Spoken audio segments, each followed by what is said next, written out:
Hello. Hard to tell if this is working. This is the great Facebook Live test of April 2021. Ah, man. I can tell now. I can't see the comments. They haven't fixed that yet then. I was able to confirm that this is not just me. This is add graphics, display viewer. No, that's not what I want. This is something that is going on for other people as well, because right after I got off our Tuesday video, there was a friend of mine who owns a shop in California. She posted that she experienced the exact same thing. So, bummer. Let me pull this up on my phone really quick so that I'm not flying blind. Yay, Facebook. Sorry, bear with me here. Oh, look, Sarah's live, you guys. Okay, hello. Hello, Becca, Julia, Nydia, Jennifer, Naomi, Martha, Heidi, Sally, Marilyn. Hi, guys. I wish I had somewhere I could prop this where I could more easily see. Maybe if I can. Just a second. Okay.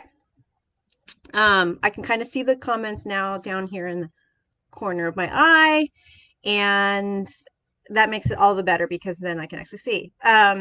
Yay, Jeanette got her package. Hi, Bert. Hi, Kat. Uh, Happy Friday. I have so much fun stuff to show you guys.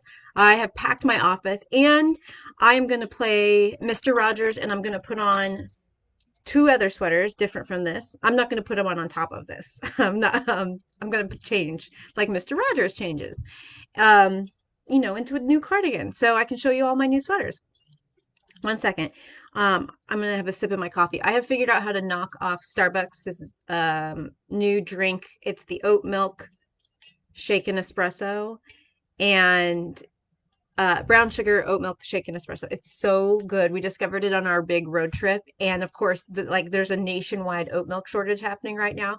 But we were able to score some from Costco, and I figured out how to make it myself. And so this is my new obsession. So just because I don't like super sweet stuff, and this is just a hint of brown sugar. So it's so good. It tastes like if oatmeal had coffee and was over ice. Kind of like that. Oh, so good. Do my little happy dance. Okay, my rubber stole shoes to achieve full Mr. Rogers status. Darn it, Becca. Oh, well, I do have rubber flip-flops on. Does that count? I mean, I know Mr. Rogers didn't wear flip-flops, but they are rubber. Kathy, question. Did you determine if there's enough yard? Oh, thank you for bringing that up. Kathy asked if there's enough yardage in the blurry cowl leftovers to make a second cowl. And I did weigh them, and I determined there's not enough yardage, but it is extremely close. I used just over half of each skein in my cowl. So I do think it would be extremely easy to make a second cowl if you just had a really small ball of DK that you could throw in there, like maybe in the striped section. For a third color, like an accent color, you absolutely could get two with the leftovers. So not technically enough to do it on its own. It would be enough if you reduce the size, like if you took out, I don't know, maybe a third of the stripes, you might have enough to get away with it. But otherwise, just grab some DKs out of a little leftovers out of your stash, throw that in there in the stripe section, and it would totally work. So thank you so much for asking that question, because I did want to bring that back up after I measured my leftovers, and I totally forgot about it. So thank you, Kathy. Hello, hello, hello. I'm not going to take my shoes off and toss them. But this is great. Okay, so before we talk about all the fun stuff in the store, I want to show you guys my PZ. That's what I'm wearing right now. Oh, and I'm wearing my new wool and tank dress. This is the dress that I got with my $100 credit. Got cute little pockets. And it was out of stock until just recently, and so I finally got it, and it's great. It's a thicker fabric than I expected based on the Rowena. Definitely thicker than Rowena. A little bit more like it stands on its own, like it has its own shape, where Rowena is very swingy and drapey. but it's great for putting on with summer sweaters. So I love it. Okay, so my peasy. This, you guys remember Peasy? That's an oldie, but it was very popular. It's by Heidi Kermeyer, and it was super popular back around 2013-ish. And I spun the yarn for this sweater. So this is all my hand spun. This is a Polworth silk fiber blend that was hand dyed by Judith McKenzie, the fiber goddess. And I knitted up into a peasy. So it was probably about a sport weight. Um, I don't remember the gauge of peasy off the top of my head, but it worked out perfect. It was exactly just what I needed for this. I keep going. I'm not making the visual, the mental switch to the opposite. So it's just got this cute little um, lace pattern here, right at the front. It hangs open. I think in the pattern it's designed to have like a little bit of buttons right here, but did I even put buttonholes? Maybe they button through the lace. No, I think I actually did put buttonholes. Yeah, look, there's buttonholes. So I could put tiny little buttons if I wanted, but I just mostly wear stuff open anyway. So, anyway, I made this in 2014, spun the yarn, knit the sweater, and then never even took a single picture of it. I think I've worn it one time, maybe. I don't know what, I don't know why. So today I knew I was going to wear this dress today, and I was looking for stuff to put over it, and I saw this, and I had just noticed recently in my Ravelry that I'd never even had a picture. And so I was like, that's it, I'm wearing it. And it's perfect. It's like a 3/4 sleeve, and I'm so happy. I'm so happy to have kind of resurrected it. Thank goodness I didn't get rid of it, because that that would be like me to get rid of something like this. Um, okay, should we do a little Mr. Rogers strip show? Off with the peasy, on with the azalea. So my azalea finished, oh, putting it on backwards isn't going to work. My azalea finished blocking. Here we go. Not backwards, upside down. That's what I was trying to do. And this is from our knit along. And it is so comfy and cute and exactly what I was looking for. And it works great over my dress. So as a refresher, this is Manos Uruguay Felice. And you can see this glaring change in dye lots. Well, not dye lots, it's just skein to skein. Manos doesn't do dye lots, and this yarn is all from the same very first batch that I received, so it came in the same bundle of 5. We all know this to be true. I certainly know this to be true.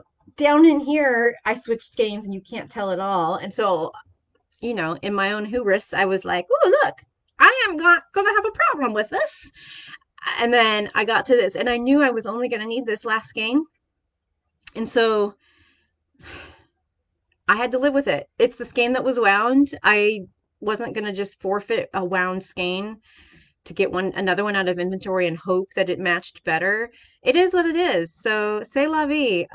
We're just going to call it intentional and get on with our day. So at any rate, this Felice is a lovely, lovely blend of 70% superwash merino, 30% modal. So it's got this very light feel. It's definitely cooler than my peasy, which is Polworth and silk. And so love it. I really, really love this sweater. This will be a great one to wear in, summer in Oregon, which is not warm until the very end. Really, early fall is the warmest time of the year. That's not true, I guess, in August and whatnot. Okay, enough rambling. Let's get to the last one. Hi, Mom. Okay, I finished her. I got 2 sleeves. Here is the yarn. Boom! There's my purple pockets. So, oh, the sweater. It feels so good. Actually, part of the reason it feels so good is because the back is a little damp still, and so it's kind of cool because it's warm in here. So happy with this one, you guys, though. So happy. It is comfy. It's like a coat. I love my purple pockets. Um, and I'm just happy that it's done. I let this drag on way too long. One second. We're only a few months away from Marie's 4-day knit along that she does every July, and I still have a sweater from that on the needles. Granted, it was the second one because I did my first one already and I started a second one, but to have that hanging over my head and then the January too, it's like I gotta clean them up. Finishing that second soundtrack is the next on my to-do list. So, Jeanette, I'm so glad you love the feel of your Felice. Sorry, I'm catching up here. I think these are even more delayed when I see them on my phone. Yeah, and you also had the same color thing too. It is what it is, right? That's the beauty of yarn that's got the hand process in it in its manufacturing. So yes, Fiat, I'm just knocking things off the list. I'm just gonna leave this on while I finish up. Okay, so those were the sweaters I wanted to show you today for Friday. And are you ready for the yarn? Oh, Nelly. Okay, first of all, the yarn tastings finally shipped. We got the last yarn we were waiting for, which was Deseos from Laneras. And ironies of ironies, the Tosh wool cotton arrived as we were packing the boxes out into my car.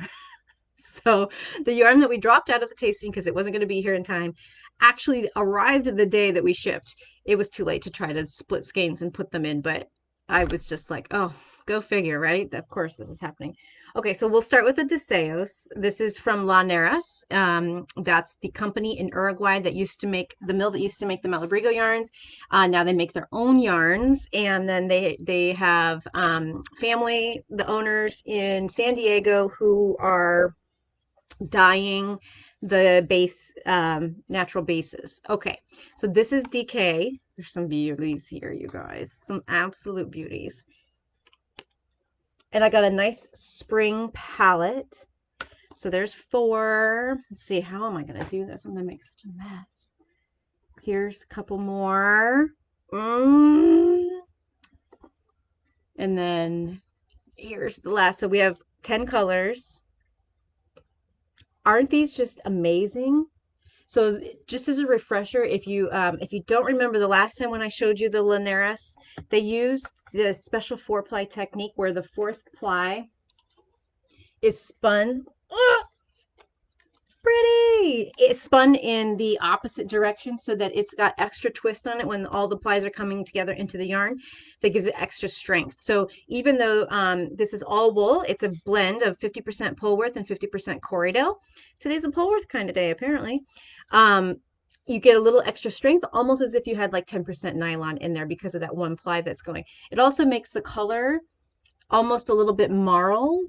I don't know if I can get that. There we go, maybe. Which is really beautiful. This colorway is called Baggins, and they sent us, because they're so sweet,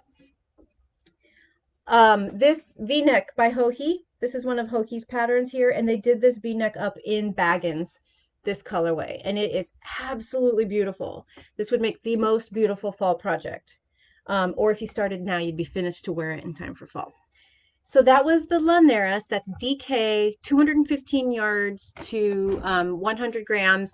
It actually knits in a really wide range. I got that all the way up to 4.5 stitches to the inch, I think, on an 8 or a 9. So you can get it from the DK up pretty much up into a worsted gauge. Beautiful stuff. And this one is superwash. So our other 2 Linares yarns are non-superwash, which I was really excited about, if you remember, but this one actually is a superwash.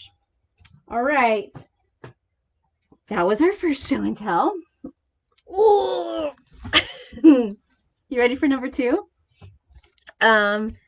Baggins, as in Bilbo. Yes, Martha. Baggins, as in Bilbo. So the owners of Linares, they are great fantasy lovers of movies, books, all of it. And so they have a lot of really fun yarn names that reflect that. So I'm just going to scroll through, make sure.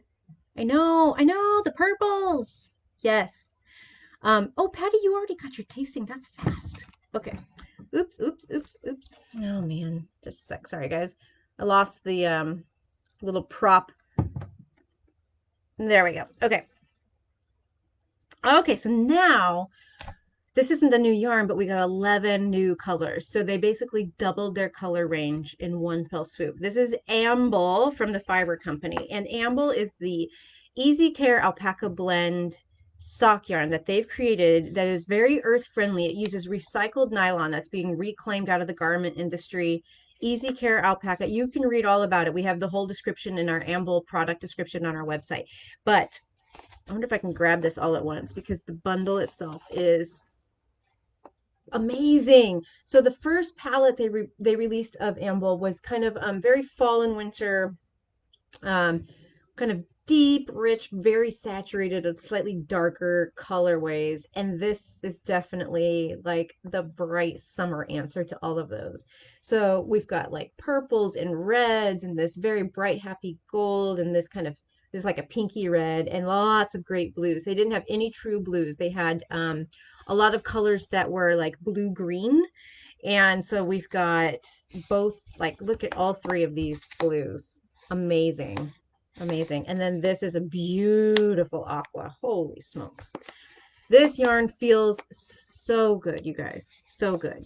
When I knit the cowl that I made, the 12 color cowl, the Radvent cowl, in this yarn, I couldn't believe how good it feels. Oh, this blue, it's got like little, it's got heathery lilac lavender periwinkle. This is very gorgeous. You're not going to be able to see the heathery tonations through my computer, but you'll just have to take my word for it. It's gorgeous. So once again, that's Amble. This is a fingering weight. It's got 355 yards per 100 grams. So it is slightly heavy fingering.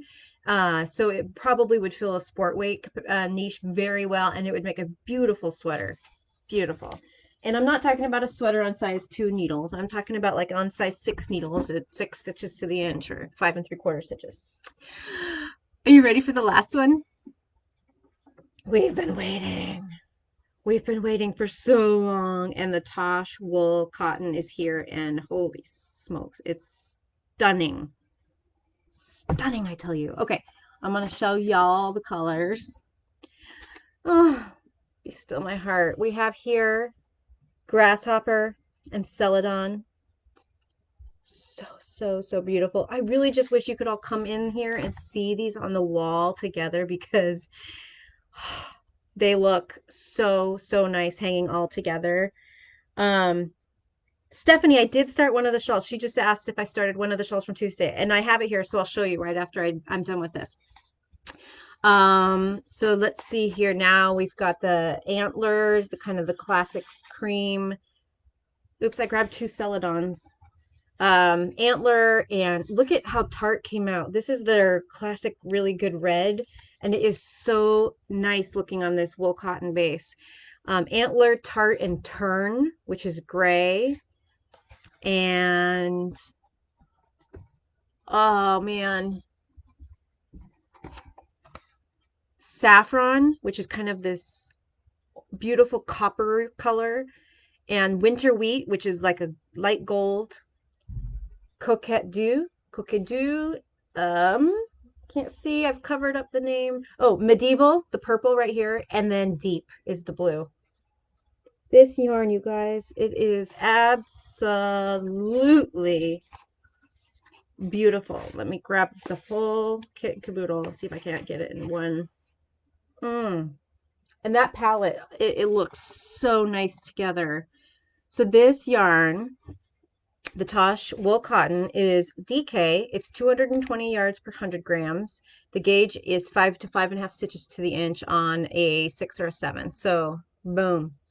Can't wait to figure out what I want to do in that. So Jill has been busting her ass to get all that yarn put away. It's literally all yesterday. And she has it all, except she's doing the last bit of the Deseos right now. So yay, Jill. Okay, so Stephanie, was it Stephanie who asked? Yeah, Stephanie asked if I had started one of the shawls. Oh, I forgot to. This is not nearly as impressive as it should be because I ripped out an entire repeat. Okay. This is, so I've started this one. in Langlanello, and I was watching TV last night, and skipped a row. It's a little confusing because it's reverse stockinette is the right side. So the purl side is the right side of the work. And and the chart is actually ridiculously tiny. I need to blow it up. But I skipped a row. And so I didn't really notice right away because it just, I was like doing the knits on the right side and then my numbers were off. So I had to rip out a full leaf repeat, but that's okay. It'll grow again. I was just so into what we were watching, which is Wild Wild Country. And I'm sure a lot of you already watched this when it came out a couple of years ago. It's a Netflix documentary series about the Rajneeshis, and I couldn't bring myself to watch it because it hits very close to home. I lived in Wasco County when all of this happened. I was a young kid, and my parents were both affected by what they did in Wasco County. My parents were both hospitalized from their attempts to poison the whole county with salmonella. And so I knew in this documentary that they gave a lot of screen time to Sheila herself, she was kind of the orchestrator of the most evil of the deeds. I'm not and sure I understand. Oh, my phone thinks I'm talking to it. Sorry, guys, that was Siri thinking that I'm talking to my phone. Anyways, I didn't think I could handle listening to her get to tell her side of the story. Like she went to prison for it. She was released. She served her time and was released, and she was deported.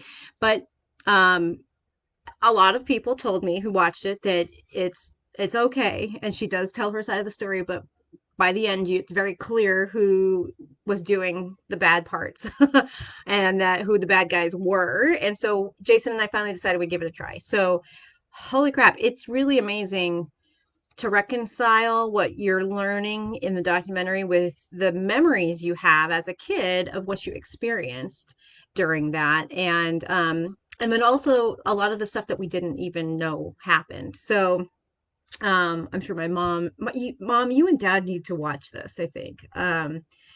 Yeah, my dad had some very personal experiences. Yeah, they were both quite ill and hospitalized. And one of my main memories of that time was we were staying with our grandparents because my parents were in the hospital, and another little girl in my school walked up to me at recess one day and asked me if my parents had died yet. And I was completely flummoxed. I was I didn't even understand really that they were that sick. So I will never. She then gave me her Barrel of Monkeys game, and I had always wanted the Barrel of Monkeys game, and so then I was really excited. But sorry, mom and dad, I was in second grade, so. But anyway, I can't recommend it enough if you have not yet watched Wild Wild Country. It's a really important piece of our American history, I think, our country's history, because there's a lot of themes that are part of this story that relate to things happening today, including themes regarding immigration and voter rights. So it is one thing, it's really interesting. It's hard to watch through today's lens of awareness. Um, but also it's a good piece of history we should all know about. So that was quite a tangent after a bunch of yarny talk. So I'm gonna let you guys go now. I hope y'all have lovely weekends. I plan to. My niece is having a bake sale, and I have pre-ordered enough baked goods for like 4 families, but they're all for me. So I'm going to enjoy those. And I hope that you also enjoy something this weekend, whether it's baked goods or yarn or whatever it is you might do. I will check in with you guys. Oh, tune in Tuesday, because on Tuesday we are going to be taking a little tour of Jill's trunk show of the Knit a Little book by Marie Green. So she has knit, I don't know, 10 of those little guys now. And so we have them all here on display, and I'm going to take you guys through all of them and show you the adorableness that's happening there. So tune in Tuesday for that, and I will see you guys later. Have a great weekend.